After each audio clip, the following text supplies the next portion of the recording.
Paris, December 1804. Notre Dame Cathedral, the most important church in France, perhaps the most important church in the world. Gold on every surface, 1,000 candles burning, the smell of incense heavy in the cold air. Every powerful person in Europe is in this room. Kings, queens, generals who had won wars and lost them and won them again, ministers and diplomats, and nobles whose families had held power for centuries. And at the front of the room, the Pope himself, the leader of the Catholic Church. He had traveled from Rome for this moment. He had never traveled this far for anyone. They were all here to witness the crowning of a new emperor of France. The man standing at the front of the room was 35 years old. He was not tall. He was not physically impressive. He had a round face and dark eyes that moved quickly, taking in everything. Standing still, he looked almost ordinary, but the room was completely silent. Everyone was watching him. Everyone was waiting. There was something about this man, something difficult to explain and impossible to ignore, that made every other person in the room feel, without being told, that they were not the most important person present. The Pope stepped forward. He reached for the crown, and then something happened that no one in that room had expected. The man reached out his own hand. He took the crown from the Pope's hands. He raised it above his own head, and he placed it there himself. He did not wait. He did not ask. He did not look at the Pope, or at the kings, or at the generals, or at anyone. He looked forward, always forward. His name was Napoleon Bonaparte, and that single gesture, that one moment, in front of the most powerful audience in the world, told everyone watching everything they needed to know about who this man was and where he had come from. But very few people in that cathedral knew the real story. Very few knew about the small island, the cold school, the garden, the boy who built a fence around a tiny piece of earth because it was the only territory in the world that was entirely his. Who was this man? How does a boy that nobody wanted become a man that nobody could ignore? This story does not begin in a cathedral. It does not begin in Paris or in a palace or in any place that history considers important. It begins on a small island in the sea, far from power, far from Paris, far from everything. Stay with me. This is the story of Napoleon Bonaparte. If you enjoy learning English through stories like this, please subscribe. A new story every week. Now, let's begin. Corsica, 1769. A small island in the Mediterranean Sea. Not France, not Italy. Something older than both. The people of Corsica had their own language, their own customs, their own stubborn, unbreakable pride. For centuries, they had belonged to Genoa. Then, the year Napoleon was born, Corsica was sold to France. Sold, like an object, like a piece of land that had no voice and no choice. The Corsican people were proud, and they were angry, and they did not feel French, and they did not want to be French. And into this island of people who had been told they belonged to someone else and refused to believe it, Napoleon Bonaparte was born on the 15th of August, 1769. His father, Carlo, was a lawyer, smart, ambitious in the quiet way of men who understand that ambition shown too openly is ambition wasted. His mother, Letizia, was something harder to describe. She was strong in the way that certain women are strong, not loudly, not with declarations, but completely and without apology. She raised 8 children in a house that was comfortable, but not wealthy. She did not explain herself. She did not complain. She simply expected her children to be harder than whatever life placed in front of them. Napoleon learned this from her before he learned anything else. He was the second child. Not the oldest, not the one everyone watched and expected great things from. Not the youngest, not the one everyone protected. Somewhere in the middle. The kind of child it is easy to overlook in a busy house. But Napoleon read. He read about wars and battles and generals and men who had simply decided, as if it were a choice available to anyone to change the world. He read about Alexander the Great and Julius Caesar. He read these stories not the way most children read stories, with wonder and distance. He read them as if they were instructions, as if the men in those pages were leaving him a map. He was 9 years old when his father told him he was going to France, to a military school, far away from Corsica, alone. Napoleon had never left the island. He barely spoke French. He stood on the dock the morning he left and looked at the water and understood, in the way that children sometimes understand enormous things before they have words for them, that the life he had known was ending, and the life coming toward him was going to be very hard. The school was called Brienne, a small town in northern France. Cold stone buildings, hard beds, strict rules. The boys who attended came from French families, noble families, old names, long histories.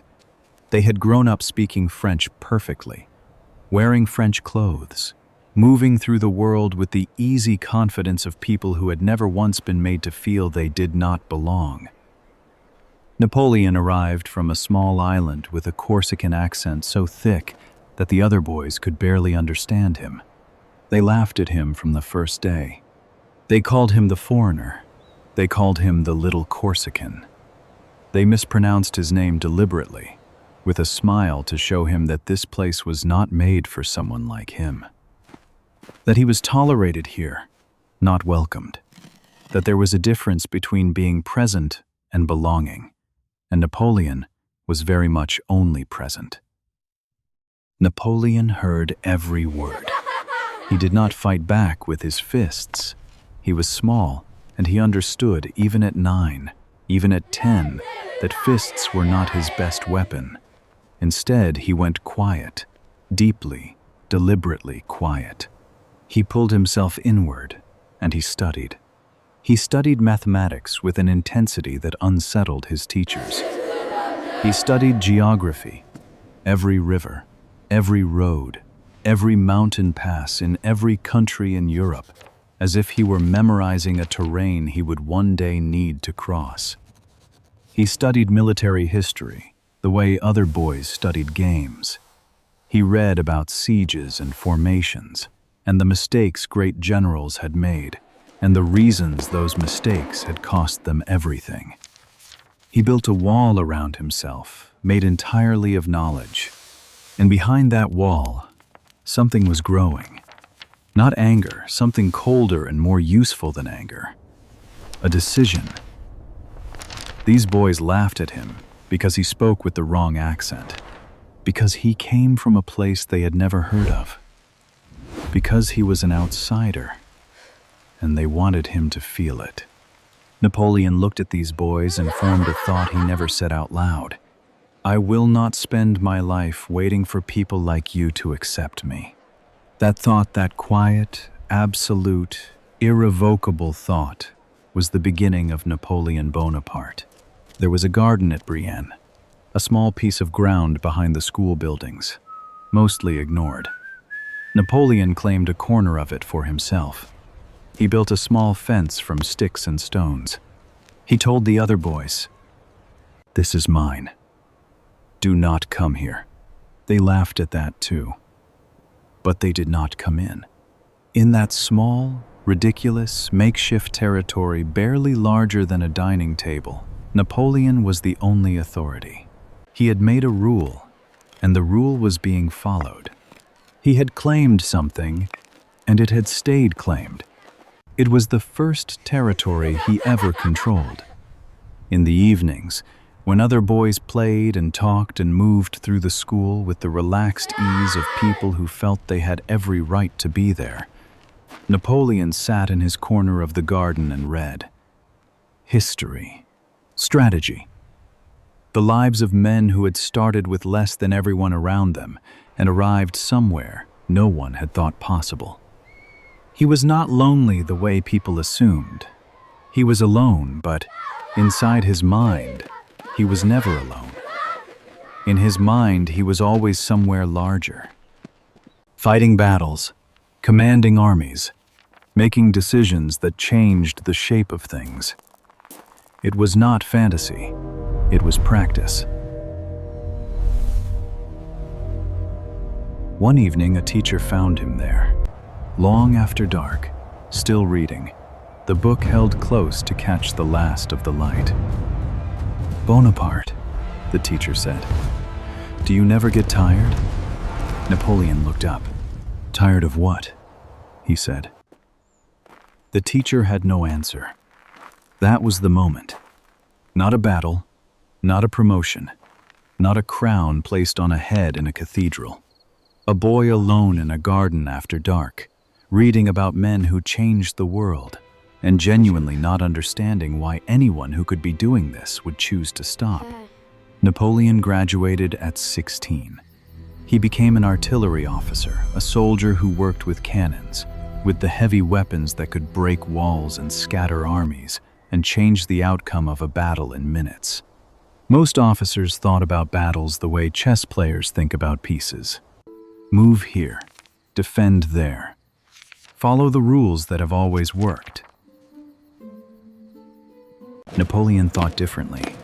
He thought about speed, about surprise, about doing what your enemy had decided was impossible, about appearing somewhere the other side had calculated you could not be.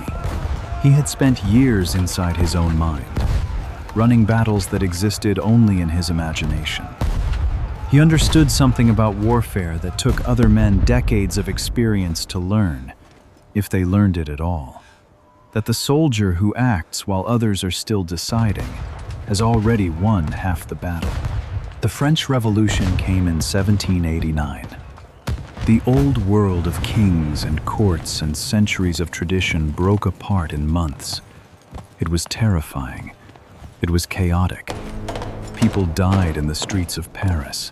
Everything that had seemed permanent was suddenly gone. For Napoleon, it was a door opening. In a world where the old rules no longer governed who rose and who fell, the person who could think fastest and move fastest would be the person who survived. Napoleon was 20 years old. He had spent his entire life being faster than the world around him. He had been waiting for the world to catch up. In 1793, at a battle near a city called Toulon, the French army was losing badly. The enemy held a key position that everyone said was impossible to take. A young officer stepped forward, small, young, unknown, and proposed a plan that seemed insane. Attack there. Move the cannons here. Do it at night. Do it fast. It worked. The officers around him looked at this young man and asked the same question. Where did he come from? Napoleon already knew the answer. He had been coming here his whole life. At 24, he was a general of an army. At 24 years old, the lonely boy from Corsica, the outsider with the wrong accent, and the stick fence in the garden, he was now one of the most important military figures in France. He fought in Italy. He won. He fought in Egypt. He learned. He came back to France in 1799 and took control of the government, not through an election, not through the slow processes of politics, but through action, fast, decisive. The kind of move that either works completely or fails completely. It worked. He built. He created the Napoleonic Code, a legal system that brought order and consistency to a continent that had been running on medieval rules for centuries. He built roads. He reorganized the banks. He created schools. He brought stability to a France that had been tearing itself apart for 10 years. People who had lived through the chaos looked at what was being built and felt something they had almost forgotten. That tomorrow might be more predictable than yesterday. And then, in 1804, Napoleon looked at what he had built and decided that the word leader was not sufficient. General was not sufficient. Consul was not sufficient. He thought about a 9-year-old boy standing on a dock in Corsica, being sent to a country that did not want him. He thought about a school where boys with old names and correct accents had spent years trying to make him feel like he did not belong. He thought, no one will define what I am. Not anymore. Not ever again. December 1804. Notre Dame Cathedral, Paris. Now you know who this man is. Now you understand what that moment meant. When the Pope reached for the crown and Napoleon took it himself, this was not arrogance, or not only arrogance. This was the answer to every person who had ever told him he was not the right kind of person. Every boy who had laughed at his accent. Every teacher who had looked at him with doubt. Every voice, inside and outside his own head, that had suggested the world had already decided his place, and he should accept it. The boy who had built a fence around a tiny garden just to have one small piece of ground that was entirely his, that boy placed a crown on his own head in front of the most powerful audience on earth and looked forward.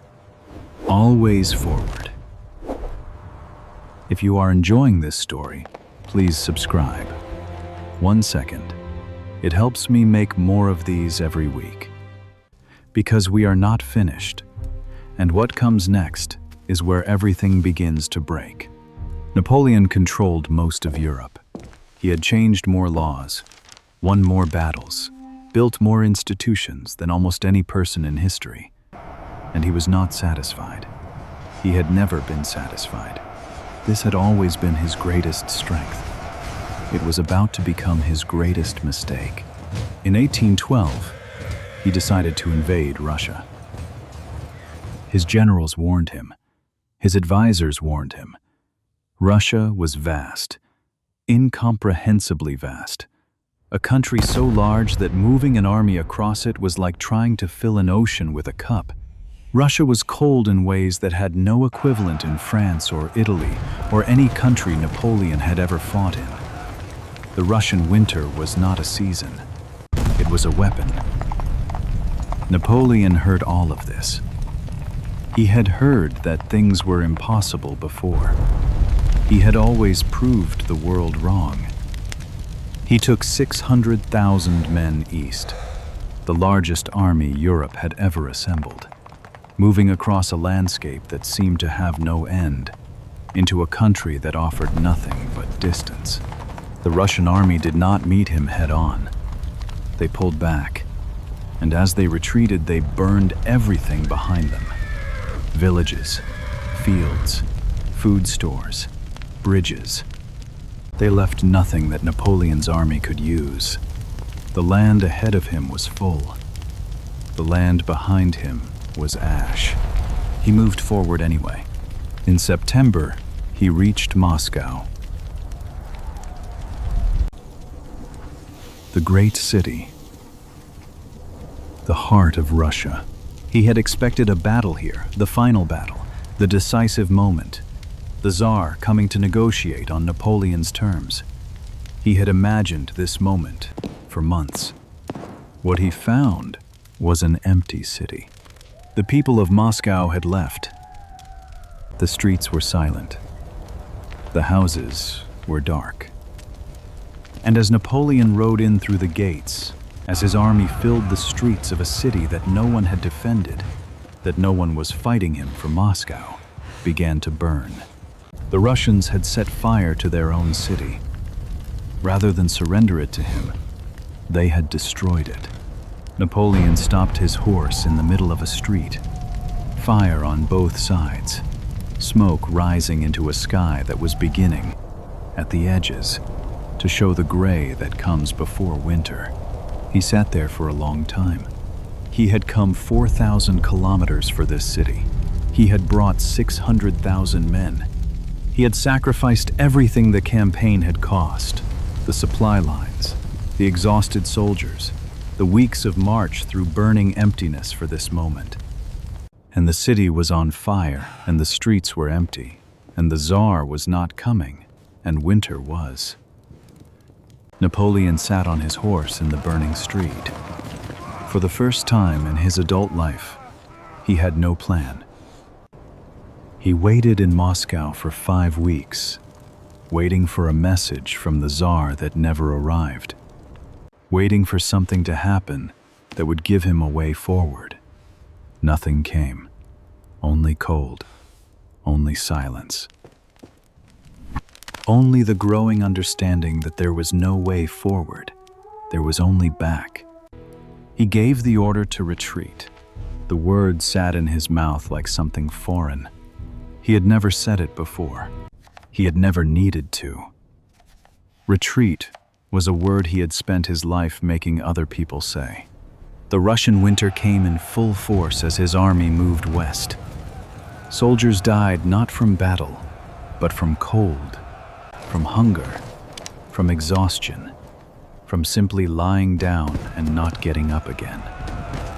The army that had entered Russia was 600,000 men. The army that came back was a fraction of that. Napoleon rode through the snow and watched what remained of the greatest military force ever assembled fall apart around him. He said very little. There was nothing to say. The countries of Europe watched what had happened, and they moved. England, Prussia, Austria, Russia. They had always feared Napoleon individually. Now, they came together.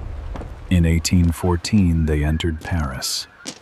Napoleon, for the first time, had no answer.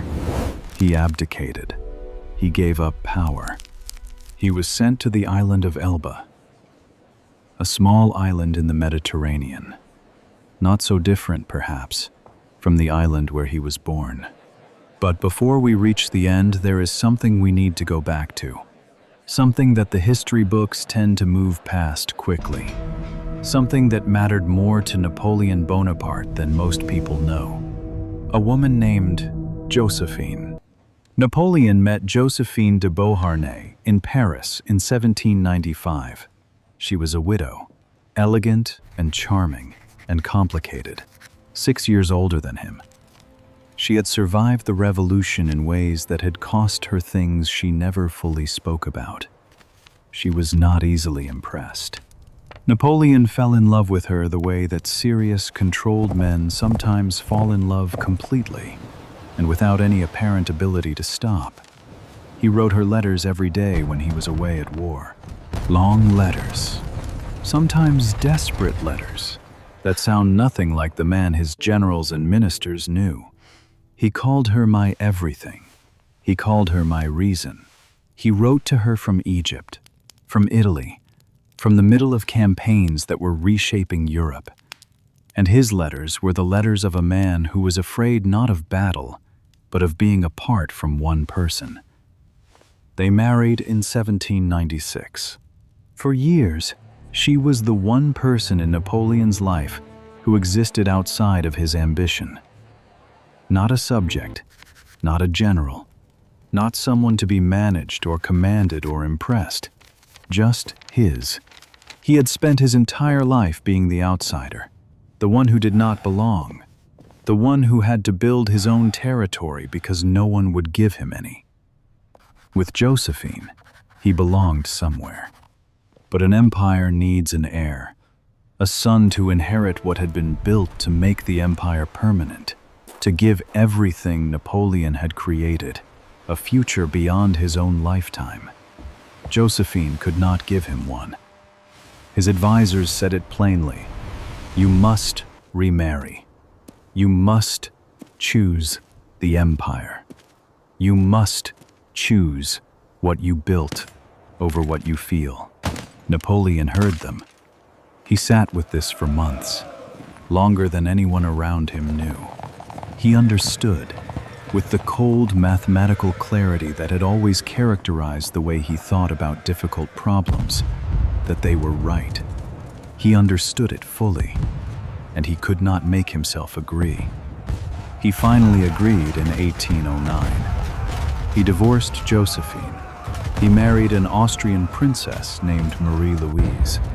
She gave him a son. The empire had its heir.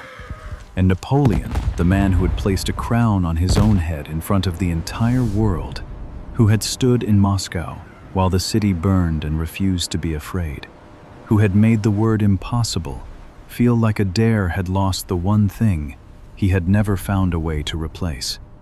He never stopped loving her. The letters say so. He kept them carefully until the end. Napoleon did not rest on Elba. 10 months later, he escaped. He returned to France. The soldiers sent to stop him looked at this small man walking toward them across an open road. No army, no weapons, just himself, and they did not raise their guns. They joined him. One after another, as he walked north toward Paris, the soldiers meant to prevent him became soldiers marching behind him. For 100 days, he held power again. But at Waterloo, in Belgium, on the 18th of June, 1815, the Allied armies met him for the last time. The Duke of Wellington on one side, Prussian forces on the other. Napoleon fought through the day. He had fought worse odds. He had come back from worse positions. But this time, the ground did not shift in his favor. By evening, it was over. He was taken aboard a British ship. He was not returned to Elba. His enemies had understood, this time, what Elba had not taken into account, that this man would always find a way back if the island was close enough to something worth returning to. They sent him to St. Helena, a tiny island of rock in the middle of the South Atlantic Ocean, 2,000 kilometers from the nearest coast, the most remote inhabited place on Earth. Wind, cold rain, cliffs falling into gray water in every direction. He lived there for 6 years. He walked the same small paths. He dictated his memoirs to the men who stayed with him. He read. He looked out at the water. In 1821, Napoleon Bonaparte died. He was 51 years old. Now sit with this. Napoleon Bonaparte was born on a small island, an island that belonged to no one, an island far from the centers of power, far from the cities where history was made, far from everything that the world considered important, a place where the people had been sold from one country to another and told that their belonging was not theirs to decide. He died on a small island, an island that belonged to no one, far from France, far from Paris, far from the empire he had built and the woman he had loved and the son he would not watch grow up. Alone. The circle of his life from one small island to another was complete. He had conquered most of the known world. He had redrawn the map of Europe.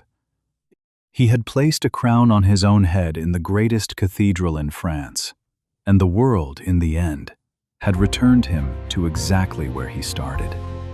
Alone, on a rock in the sea, with his books, and his memories, and the letters from Josephine that he had kept through everything.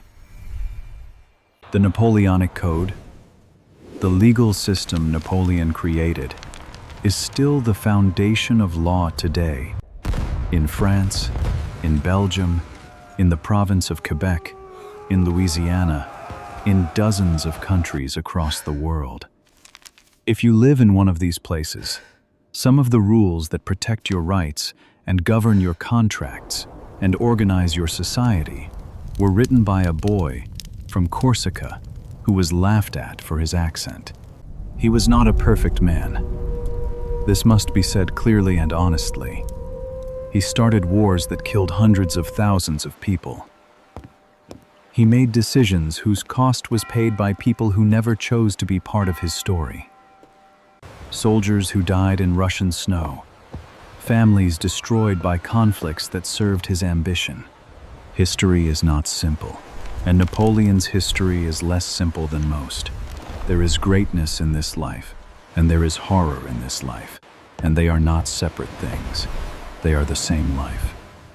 But the journey from that dock in Corsica, a 9-year-old boy going somewhere he was not wanted, in a language he barely spoke, with nothing but a mind that refused to be smaller than the world it found itself in, to that cathedral in Paris, to that crown held in his own 2 hands. That journey is one of the most extraordinary in all of human history. Napoleon Bonaparte spoke French with a Corsican accent his entire life, even at the height of his power, even in the cathedral, even when he was the most powerful man in Europe. His accent never fully disappeared. It marked him everywhere he went as someone who had come from somewhere else, who was not quite the right kind of person. People had used that accent his whole life to remind him of what he was not. He kept speaking anyway. He kept speaking until the whole continent listened. You are learning English right now. Maybe your accent is not perfect. Maybe you make mistakes. Maybe sometimes you feel, in this language, like an outsider, like someone who is present but not quite belonging. Like someone who built a small fence around a corner of the garden just to have one place that felt like theirs. Napoleon knows that feeling. Your accent is not your weakness. It is your history. It is proof that you came from somewhere, that you carry something with you, that you arrived at this language from a distance. And the people worth speaking to, the people worth being heard by, will hear what you are saying. Not how you sound saying it. Keep speaking. Here is my question for you today. Napoleon once said, "Impossible is a word found only in the dictionary of fools." Tell me in the comments, what is one thing in your life right now that feels impossible, but that you are trying anyway? It can be anything, big or small. I read every comment. I want to know. If this story moved you today, please subscribe. A new story every week, about people who started where no one expected and ended somewhere no one believed. Next time, I will tell you about someone else who also refused to accept what the world had decided for them. Someone who also paid a price that most people never saw. Someone who spent 27 years in prison and walked out without anger. That choice, that single extraordinary choice, changed an entire country. I will see you then, my friends.